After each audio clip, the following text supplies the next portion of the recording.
Olá, alunos e alunas, eu sou a professora Sandra Weber e hoje nós vamos falar um pouquinho sobre artes, né? E um dos assuntos então que a gente vai iniciar a nossa aula é falar um pouquinho sobre arte contemporânea.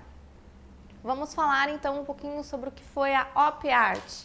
Op Art era uma arte visual, uma pintura abstrata, né, que combinava motivos, cores, através da ilusão de movimento. Aquela arte assim que a gente olha e remete assim a uma ilusão de ótica. Depois vamos ver um pouco sobre a Pop Art. A Pop Art aconteceu lá na década de 50 e os temas dessas obras eram símbolos de produtos de propaganda, né? Essa arte então ela retratava assim um humor, mas também ao mesmo tempo uma crítica ao consumismo exagerado. Sobre a arte conceitual, então, né, se destaca pelos textos, imagens e objetos, né?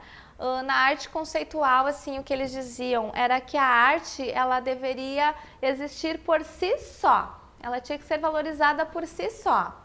E esse tipo de arte teve uma forte influência do dadaísmo.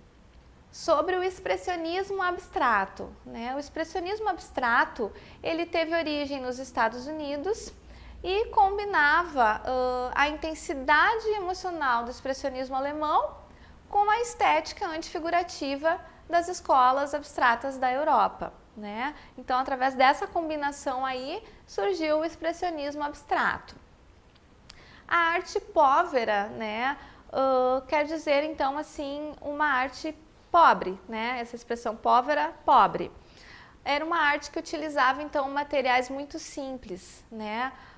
Deu-se mais intensidade a novos pigmentos, também o vidro moído, cinza vulcânica, né? Nessa arte que a gente vai ver a técnica do dripping, né? Foi uma arte, então, mais simples. O minimalismo, então, como a própria palavra diz, né, minimalismo vem de mínimo, né? O minimalismo buscou uma redução formal e produção de objetos em série.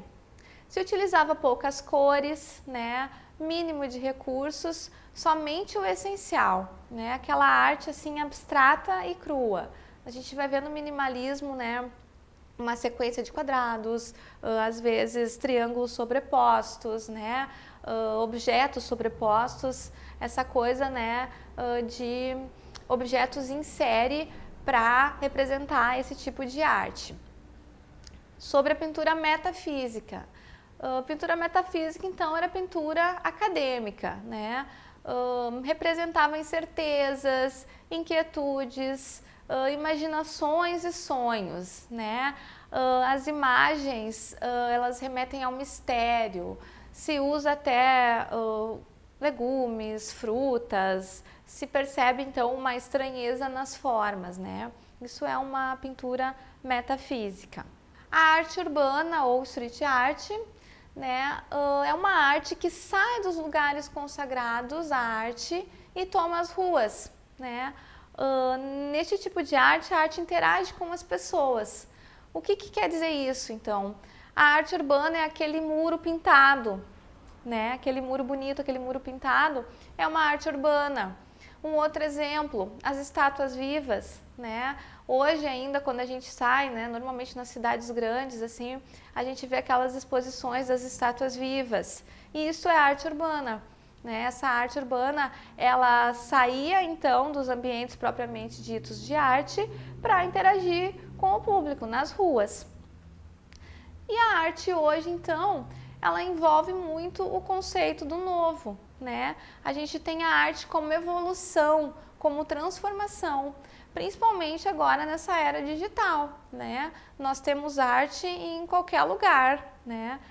No computador eu vou acessar qualquer tipo de arte, no próprio celular, né? Então a arte hoje ela tem muito essa influência da era digital. Vamos falar um pouquinho então sobre a Escola de Paris e o que foi esse movimento, né? A Escola de Paris foi um grupo de artistas conhecido como os pintores malditos, né? Eram pessoas que viviam uma vida desregrada, posicionavam-se à margem das vanguardas artísticas e teve uma grande influência do fauvismo e do expressionismo, desculpe. Mudança, lucidez, ceticismo, desencanto com o mundo, mistério, drama, tragédia, né? Eram assuntos presentes então nesse movimento. A gente via que eles representavam também a figura humana nua, né? Uma coisa que para aquela época era uma coisa muito imoral, né? Essa questão da sensualidade. E por isso então esses pintores eram chamados de pintores malditos. Deixar então as dicas importantes, né? A colinha para prova. Provavelmente vai ser conteúdo de prova. As pinturas e gravuras deixadas pelas civilizações pré-históricas, né? Arte rupestre. A arte indígena, então, se destacava pela arte plumária, máscaras e tecelagem. Dizer, então, a arte devia servir a Deus, está ligado aos jesuítas. A Semana da Arte Moderna, o que foi, né? Uma explosão de ideias inovadoras. A pop art, né, tinha como principal características os símbolos e produtos e propaganda. A arte conceitual, então, dizia que a arte deve ser valorizada por si só. O minimalismo, né, tinha uma redução formal e produção de objetos em série. E os pintores malditos, então, estavam presentes neste movimento que foi chamado de Escola de Paris. Espero ter contribuído para o conhecimento de vocês, desejo a todos bons estudos, boa prova, bom trabalho e até a próxima!